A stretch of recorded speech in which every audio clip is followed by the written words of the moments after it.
Hi, I'm Sarah, the new ARC Clubs Coordinator. We understand that 2020 has been a tough year with COVID-19 changing the way we work, live and socialise. Thank you for taking the time to watch this video so that you are on top of this year's re-affiliation process. Hey, I'm Lisa. So I'm the old clubs coordinator and today we're going to be taking you through this process here. So basically what we've got is, this is just the outline for what we're doing in today's training. We're going to take you through some general re-affiliation information, what to do in your AGM, and then go through all the documents that you need to submit in your application in order to have it processed smoothly. So at the end of this training, make sure that you go onto the Club Forms and Files page and complete the quiz on there. We need one person per club to complete this quiz. Without doing that, we will assume that you haven't actually watched the training and then won't process your club's re-affiliation application. So do make sure that you get someone in your club to complete that quiz and submit it to us. The actual re-affiliation submissions will open Monday the 12th of October in week 4. We encourage you to prepare yourselves early this year as things have changed due to COVID. You may need to now shift positions, responsibilities, or plan for the new year, which may require constitutional changes. The re-affiliation applications will close Friday the 13th of November, so in week 9. You will receive a response from our team about the re-affiliation process in mid-December.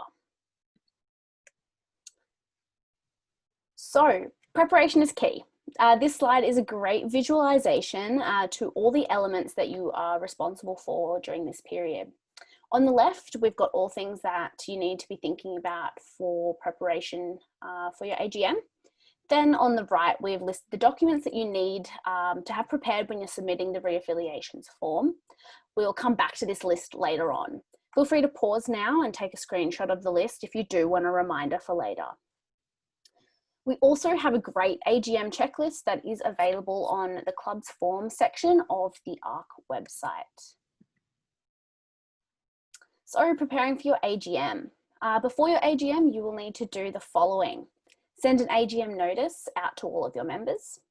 You'll need to prepare your president and your treasurer's report.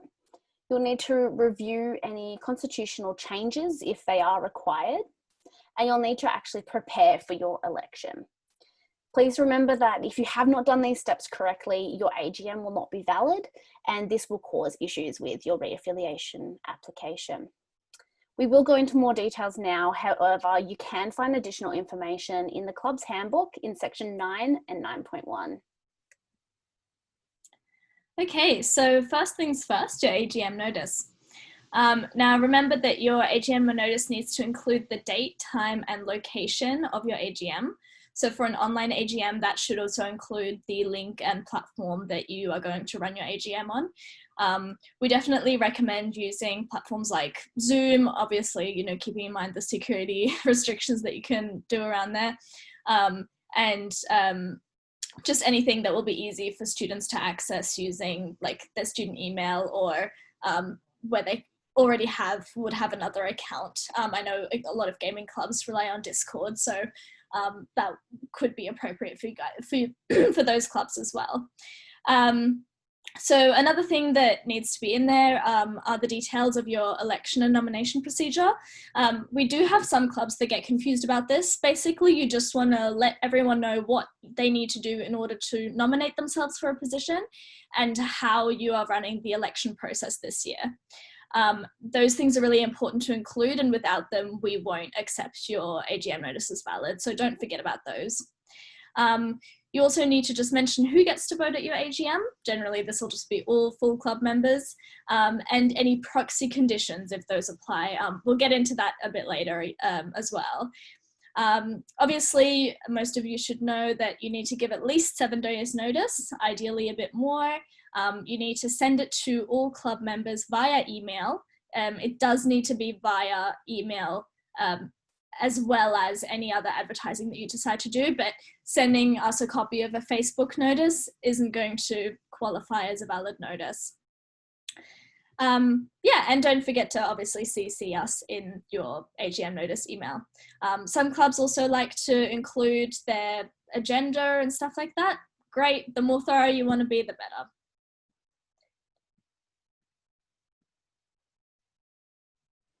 So President and Treasurer's reports are a great way to update your members on what your society has been up to in the last 12 months. It provides it provides incoming executives with a great summary for them to prepare for a successful takeover. Aside from these benefits, they are also compulsory, so please include these in your minutes. A president's report should contain details of your club's main activities, challenges, achievements, as well as the overall highlights of the year. It should also mention any ongoing issues or goals and include a status of where they're up to. Similarly, the Treasurer's report should contain all details of club spending and income in the last 12 months. The Treasurer should also include a summary of how the club's finances are looking, as well as a breakdown of where things were spent, perhaps on training or other events. So while obviously the Constitution is a bit flexible, there are some key requirements that we expect everyone to include. One of those is the ARC delegate role. You guys should all already have this as part of your club, but if it is your first time, you should still already have this stuff included, since it would have been in your initial affiliation process. But just worth mentioning anyway, the ARC delegate, the requirements for quorum for your club, so that normally is 15 members or half of your club, whichever's lesser, but some clubs do have more specific requirements, so just make sure that those are in your constitution. Any membership requirements, and then how executives are elected and removed, replaced, altered, whatever. Just worth pointing out, sometimes at the end of the year, a lot of clubs like to change up their process a little bit, which is totally fine. If you want to chuck in some new positions, maybe get rid of some old ones, definitely feel free. Make sure you do obviously vote on those changes in your AGM, and also be aware that you can't restrict executives to qualify in order to be able to run for a position. Some clubs like to say, oh, in order to get a president's role, you need to have a certain GPA, or you need to have previous experience being in an exec team, but those things aren't valid, and your reaffiliation won't be approved if those things are in your constitution. So just be mindful that executive roles need to be open to all club members. So constitutional amendments, pretty straightforward, but basically here are some things that you need to be doing to prepare to make constitutional amendments to your constitution. Obviously, your changes need to meet our requirements, like I've mentioned previously. Make sure you include notice of your planned changes in your AGM notice. A lot of clubs do forget this, but it's really important because some students might choose to come specifically because they want to vote for or against a certain amendment that you've proposed. So if you don't let them know about it ahead of time, they won't be able to base their decision on that, and then they might feel like they've missed out on an opportunity to have a say. So do make sure that you include those planned changes in your AGM notice in some kind of format. We're not fussed about how, but just make sure that they're in there. Also, you need to make sure you, excuse me, my voice is going. You need to make sure that you give your members an opportunity to discuss and comment on the plan changes. Most of the time this will go pretty smoothly and most people won't have a lot to say, but do just allow people to comment on and make any recommendations or raise any points of discussion at the AGM whilst you're voting on the changes. And obviously hold a vote. A simple majority is generally the way we expect you guys to go. We do recommend having a look at your current constitution before your AGM, just to make sure that there hasn't been any kind of editing to it or accidental changes that have been made before you since you last submitted it to ARC, because if there have been changes that you haven't voted on, we won't we won't accept that for your reaffiliation. So if you're concerned or you're unsure, feel free to come to the club's office. Obviously it's not currently open, so I'm talking about sending us an email, making a call, and just getting us to send you a copy of the constitution we currently have on file for you guys. And then you can compare and make sure that nothing new has been added in, snuck in somehow throughout the year. You'd be surprised how often it happens. Okay, so this is just another slide that you might want to take a screenshot of, just to get an idea of the process. So you want to chat with your exec, decide on any changes that you want to make to your club, the way it runs, the positions, the constitution in some other way.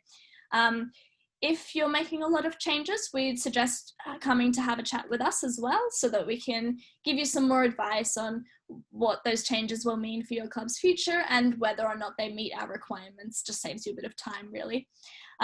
Make sure you let your members know through the notice.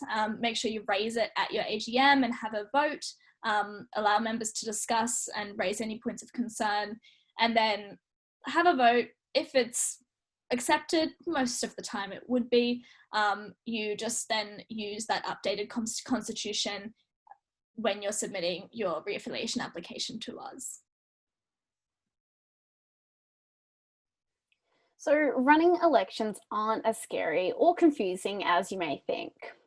Unless you have an alternative election process, your club should be opening nominations for all executive positions with that 7-day notice, or at the AGM itself.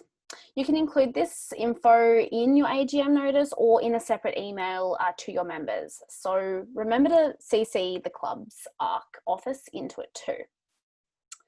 In the meeting, candidates will give a brief statement as to why they should be elected for the position, and you need to make sure you give your members a couple of minutes to have a think about what they've said, ask any questions if they would like, and then afterwards you should hold a vote by majority. In the case of a tie, the president does get the deciding vote. So all of the requirements will be found in your constitution, and they must be followed. This includes things like the nomination period, campaigning, or a voting period. This section 10 of the handbook does go into even more detail about running elections. So just something you might want to consider for the new year. A lot of clubs have throughout the last few years started incorporating kind of diversity and inclusion roles, such as a women's officer, an international officer, sometimes even like an Aboriginal or Torres Strait Islander students officer. Those kinds of roles can just give your club an opportunity to engage more members. The whole focus is really just attracting more people to your club, and specifically people from maybe backgrounds that wouldn't normally pick your club out of a crowd and say, oh yeah, that's my crowd. So yeah, just something to think about. It's always a good idea to try to attract as many people to your society as you can. Alrighty, so holding your AGM. Obviously now you've prepped your reports, you've got your constitutional changes planned and ready to go, you've sent out your notice, everything's good to go for your actual AGM. The things you need to think about at the actual meeting include your attendance form, how you're keeping track of the people that are there basically, also your minutes, your voting procedures, and then collecting the relevant details at the end from your new executive team. So there are two options, or two main options for holding your AGM. You might like to opt for a fully online AGM that could be held through whichever platform you prefer, Zoom, Discord, there are a few others out there. But please make sure that they're freely and easily joinable for your members, considering people are currently all over Australia, all over the world. You need to make sure it's accessible for everyone. And do not put your members in any sort of high online security risk. Considering the current status of Australia's COVID situation, we really would recommend you conducting a fully online AGM. However, you are also welcome to do a hybrid AGM, and that is where your meeting will have a physical location, but it will also be occurring online at the same time. You may have a webcam set up and be allowing your members to join online and also still having the power to vote and things like that. You must email notice to your members about whether you've decided to hold a hybrid AGM and provide them with the location and the link and permit them to join either way.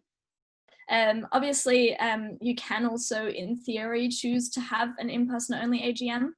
We definitely do not recommend it at the moment. The chances of you also getting sufficient attendance at that AGM, and never mind being able to meet social distancing requirements on campus and all of that stuff, is a lot harder. So please do try to err on the side of caution and just hold it online.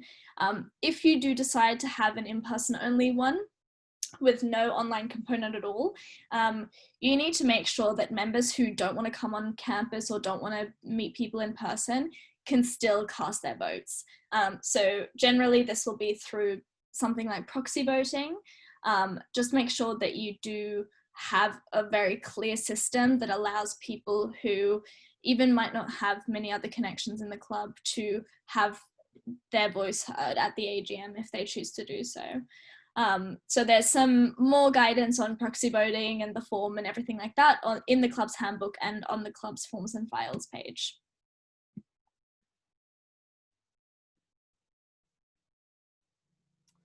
All right, holding your AGMs in person. So one of our conditions is having an attendance form. So the information we really do need you to be including when you are collecting this information is your club name. This needs to be clearly written on the form, the name of the event. So in this case, it's the AGM, the date that you're holding this, and then the details from your attendees. You can download a copy of an attendance form that we've already got available for you on the ARC Club's website.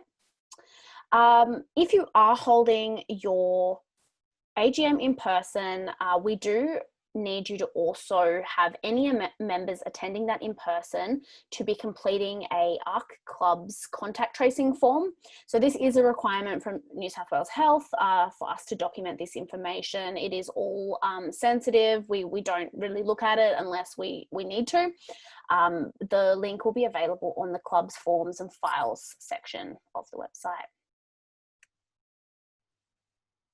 So similar thing, if you are holding your AGM online, we do need you to still be collecting the contact details from your participants.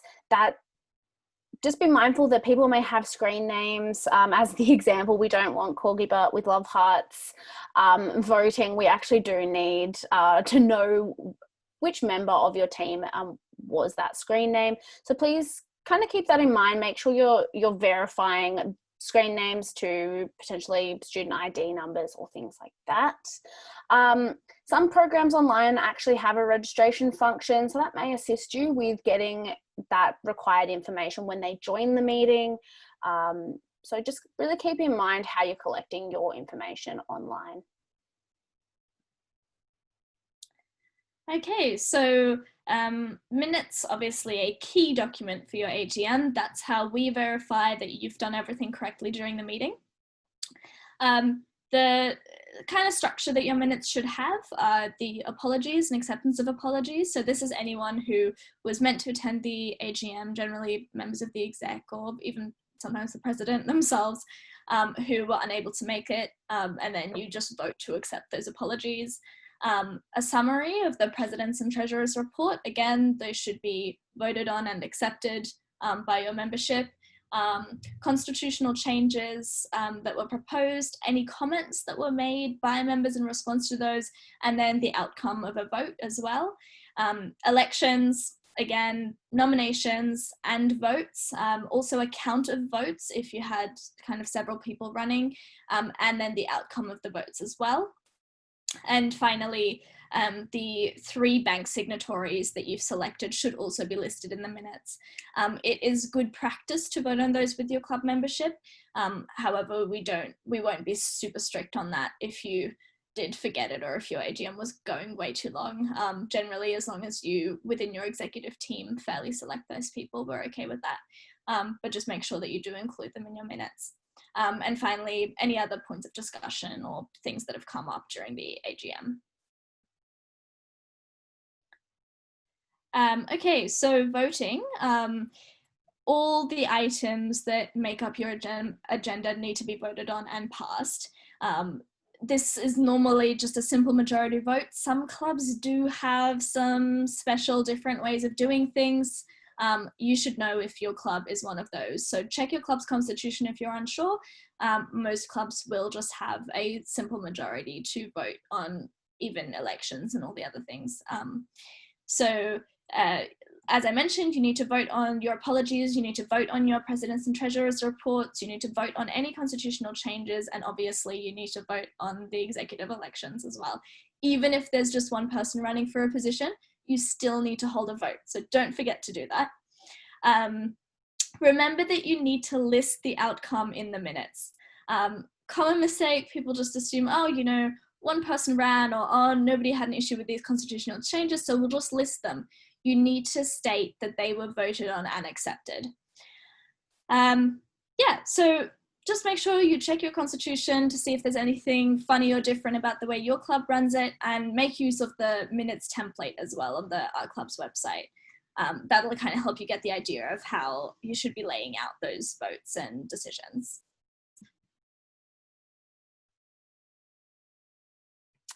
So if you are running an online voting system, you need to ensure that you are facilitating your AGM in a way that allows you to be vigilant about voting integrity, and also making sure that it is easy for your members to follow.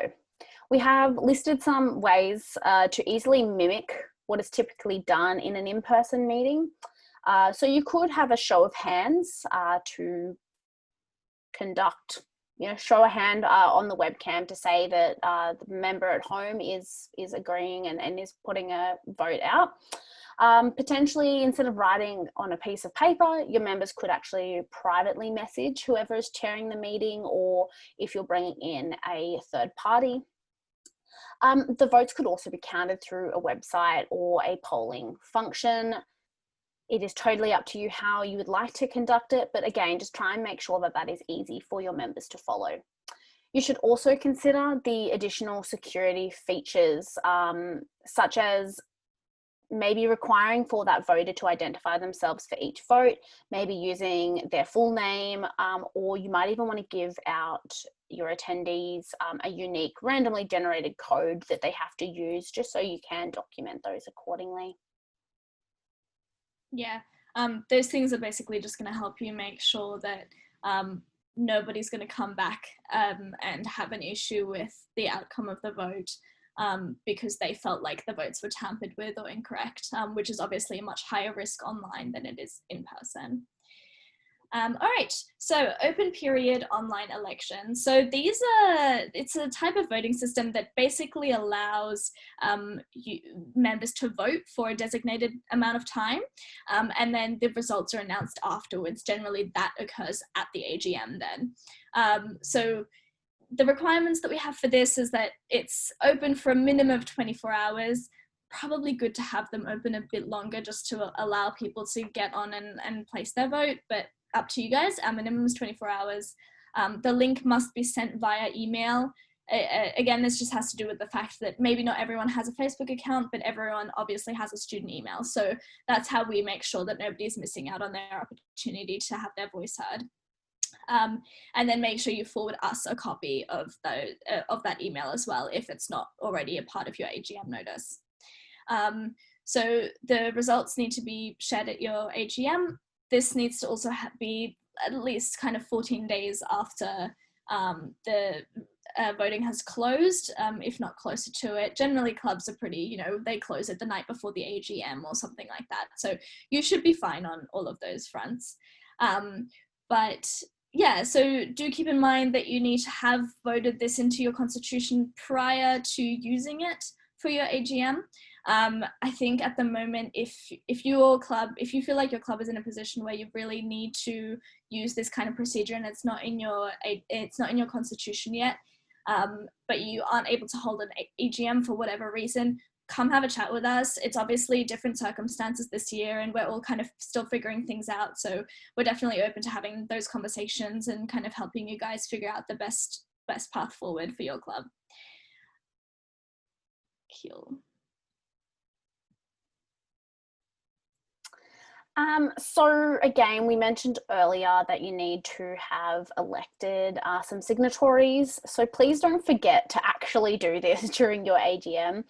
Your signatories will have access to your bank account. Please ensure that you have included this in your minutes. It's vital that you make sure that you have gotten all of their details correctly. Otherwise, we have found in the past that many clubs have had long delays in accessing their funds because we've got different details, spelling errors, things like that. So please ensure that you're collecting all of their contact details during this. We also go into more on bank accounts, which is found in section 18 of the club's handbook. So your executive admin, so with your new executive team established at the AGM, you'll also need to ensure that you're collecting their contact details as well. We need to make sure that you've got their full legal name. So this is their name that's on their identification, passport, driver's license, something like that.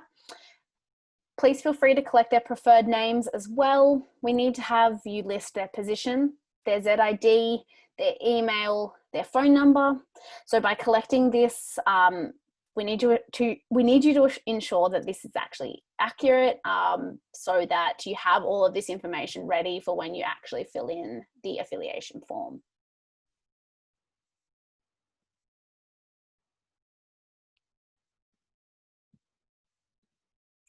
Alrighty. So your affiliation agreement, most of you guys should know what this is because you would have signed one previously, I would hope. It basically verifies that all of your executive members agree to comply with ACT's requirements for affiliated clubs.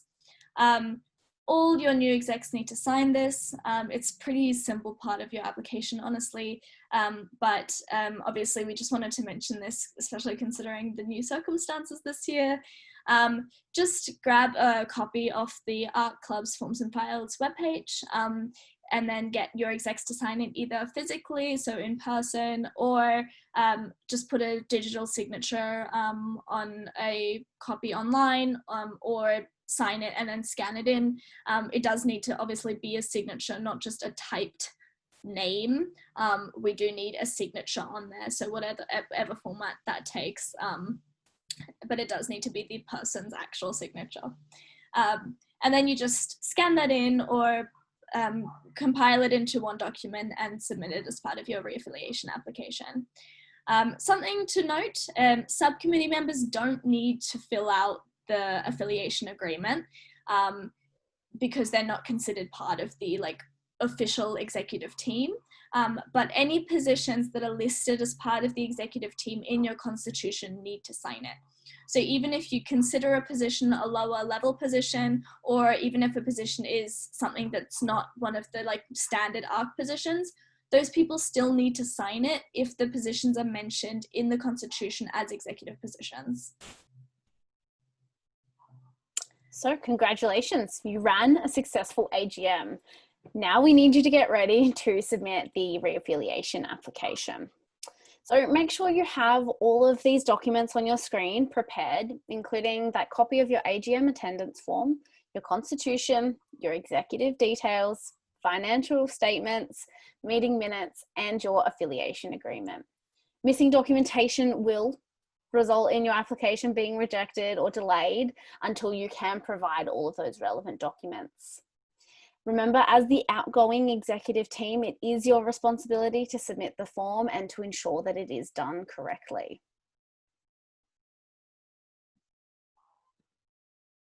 So A couple of reminders on your financials.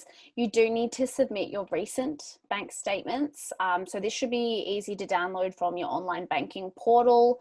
And you need to have filled in the financial documents using our financials template. Please use the template. So some more info on your bank statements.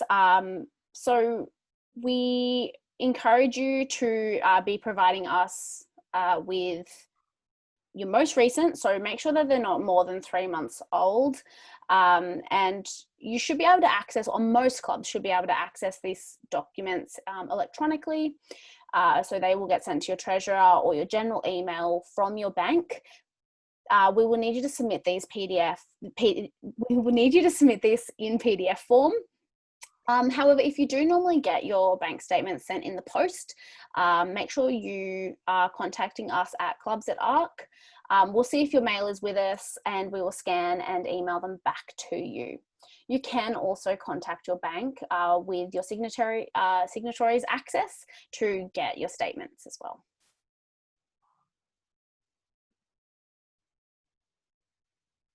Alrighty, so this is just hopefully something that you should all be familiar with by now. This is the template for your club's financials. It's compulsory to use this template this year.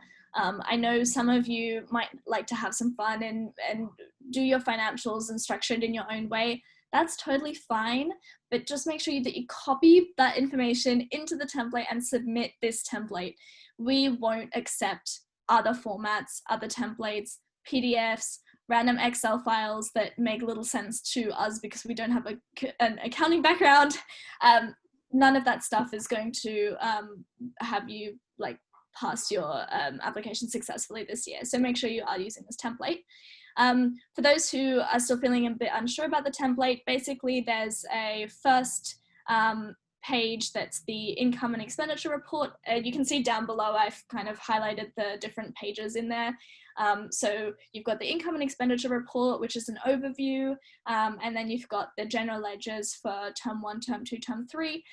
Some of the information will also autofill, so as long as you're filling in the general ledgers and you're checking that the information on your income and expenditure report is correct, you should be good to go. It's very straightforward. Here's an example of the general ledger. So you've got expenses on one side, income on the other, and then you've got the different kind of categories and fields. So you can find this template on the Forms and Files website. Again, just make sure that you are using this template when you submit your re-affiliation application this year. All right, so back to the overview screen. We've kind of talked you through a bit about running your AGM, what to prepare for your AGM, and then discussed what to include for your affiliation application. Super quickly, I'll just touch on the Dean's Letter. So this is something that constituent clubs need to collect. If you're unsure about what club type you are, chances are you're a regular club, but do just double check your constitution. It should tell you what category you fall under. But the Dean's Letter, pretty straightforward. It just needs to be from an academic, like head of staff in the faculty, department or school that your club falls under. And it needs to include how many students are in that department or faculty or school that are covered by your club's offerings, essentially. Alrighty, so submitting the form. This is pretty straightforward, so I'll go through it relatively quickly, but do feel free to pause and kind of follow along if you're feeling a bit unsure, or just come back to the video when you get to submitting your application. So first, pop onto Spark, log in, make sure you're obviously a Spark admin. Other non-Spark admin can't access Spark to submit the form, so do make sure that you are a Spark admin, and just keep in mind that you are responsible for submitting the form if you're an outgoing club member. So don't just think, oh, the AGM's done now, it's everyone else's problem, because it's not. It's actually your responsibility. So go to My Clubs on Spark, click on your club name. Most people won't have too many clubs there, but hopefully you can find yours pretty easily. Click the Re-affiliate button once you've gone onto the club page. That button might not be there yet. So don't be afraid. It just means that we haven't actually activated that button yet, because that time frame that we told you about at the start of the training, is outside of that time frame, that button won't be available. So if you don't see it, don't stress. So then just make sure that the page you're seeing looks something like this. We have some clubs that sometimes land on some random, interesting, different pages. So just make sure that you are on the Reaffiliation form, not an EGM form or some other form that lives on Spark. Cool. So we've gone through most of the training. We still have a quick Q&A coming, and then just some further information on how you can get more support.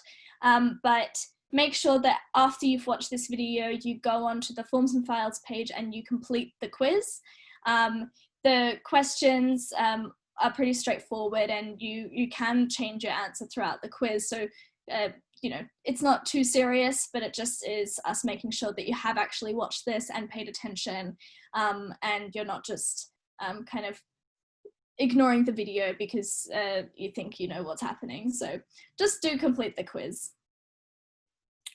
All right, quick FAQs. So these are some questions that are coming up more often than not around re-affiliation time. So we're just covering them now, but obviously feel free to come to us with any more questions that you do have. We're so happy to help you out and answer any questions, help you plan your AGM, help you submit your documents, anything you need. So what if we want to change our membership fees? So some constitutions will state that the executive can determine the club membership fees each year, but other clubs have the membership fees included in the constitution. That distinction is important because if the fees are listed in the constitution, then you can't change them unless you vote on them in your AGM. So make sure that if that's you, that you plan this ahead of time and have that vote during your AGM to change the fees for the new year. This includes if you're reducing fees. So it doesn't matter what you're doing to the fees, if they're listed in your constitution, you need to vote on them. If it says your executives can determine the fees, it's a bit easier. You can just do that at one of your more formal executive meetings and just decide to shift the fees for the coming year. One more quick thing to keep in mind for fees is that we do have specific requirements about setting how you set the fees. The main thing is that non-ARC members' fees need to be double that of ARC members' fees. So essentially, an ARC member gets 50% off the non-ARC member fee rate. Also, associate members must cost at least as much as the non-ARC member price as well. More information is in section 8 of the handbook, so have a look at that if you're interested in making changes. So another question is, how can we make our club more diverse and inclusive? Obviously, I touched on briefly creating some positions that might promote some more activity and engagement with more diverse groups. But some other things that you can do is develop a specific project for your executive team or subcommittee team, which is focused on improving the diversity of your club or focused on engaging a certain subset of people. You can also pop onto the ARC Club's Forms and Files page and download a inclusive events checklist. So that kind of helps you plan your events in a way that's more inclusive and more engaging to a wider audience. You can also send out a survey to your club members and get a sense of how engaged different demographics or groups are feeling, and collect suggestions from them as well. It's always a great idea to ask because you'd be surprised how many people have ideas to contribute who might not be on the executive team. And finally, just kind of be reflective as you're planning events and as you're planning your year, and consider how certain events that you might be planning might be promoting certain type of person to join your club over other people, and just see how you can maybe adjust that to make it a bit more inclusive and friendly and welcoming. And again, when in doubt, do ask us. We are here to help and we want you to have as many members as possible. So have a chat with us if this is something you're interested in doing. And finally, how can we encourage members to come to our AGM? I think this is a very pertinent question at the moment, since activity has been a bit slower thanks to COVID and the whole situation around that. One of the things to do is just to consider the time and location of your AGM. Are you running it in person? Are you running it online? How does the timing maybe allow people who are working more to not be able to attend, or people that might be, you know, working night shifts? How kind of does it fit into people's days, and what effect would it have on their studies or their work requirements and stuff like that? Another thing to do is to combine your AGM with another fun, engaging event. I think this is the best piece of advice in this list, because it really just pumps up engagement straight away if you say, oh, yeah, we're going to briefly have an AGM, but really the main event is this movie night or this trivia or whatever other activities that you might want to have. Another thing to do is just be really organized in the lead up to your AGM. If members get a sense that it's organized and it's going to be over quickly and sorted and it's well structured, people will be more prone to want to come along and join in as well. And finally, you might want to chuck in some incentives for your members to come along to an event. So usually I would use food as an example, but that's not really an option right now. But you might want to create some other incentives around maybe like getting first access to some new information about your club, or getting first access to purchasing tickets for an event in the future, or being more favored in subcommittee selection, because, you know, you want people who are actively engaged in the society, that kind of thing. Yeah, have a think about it. Ask us if you have any questions. So that gets us to the questions section. The best way at this stage to reach out to the clubs team is via email. So that is our clubs@arc.unsw.edu.au. So just a reminder, the clubs space is not open at the moment. ARC has opened up reception just next door. So club services are running limitedly this term. We are slowly waiting for UNSW to give us the go ahead to do more things. Please check your emails about the services that we are currently opening, as well as the reception opening times. But I will reiterate, email is the best place to get us. You can also submit a callback form, which is found under the Forms and Files page, and a staff member from the club's team will call you back during one of your nominated times.